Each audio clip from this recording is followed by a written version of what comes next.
So hey everyone, আমি alpha. তো অনেক দিন পর আমি আবারও একটা ব্লগ শেয়ার করছি আপনাদের সঙ্গে।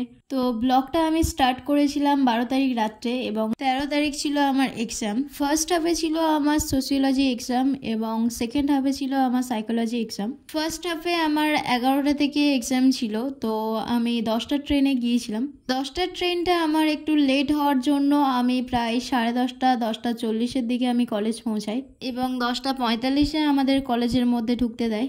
কলেজে ঢোকার কিছুক্ষণ পর আমাদের রুমে ঢুকতে দেয়। দেন আমি রুমে ঢুকে আমার সিট নাম্বার খুঁজে নিই এবং সিট নাম্বার খুঁজে নেওয়ার পর আমার সোশিওলজির কিছু কিছু কোশ্চেন আমার পড়া বাকি ছিল, তাই আমি সেগুলো একটু পড়তে চলে যাই। একটাই আমার ফার্স্ট হাফের এক্সাম কমপ্লিট হয়। দেন তারপরে চলে এসেছিলাম মাঠে। তারপর 2টো থেকে ছিল আমার সাইকোলজি এক্সাম। দেন আমার সাইকোলজি এক্সাম শেষ হয় 5টায়। এক্সাম শেষ করে আমরা কলেজ থেকে বেরিয়ে পড়ি এবং 5:30টার ট্রেন ছিল আমাদের, তো ট্রেন ধরে বাড়ি চলে আসি। তো আজকে ভিডিওটা এই পর্যন্ত, দেখা হচ্ছে নেক্সট কোনো ভিডিওতে। টাটা।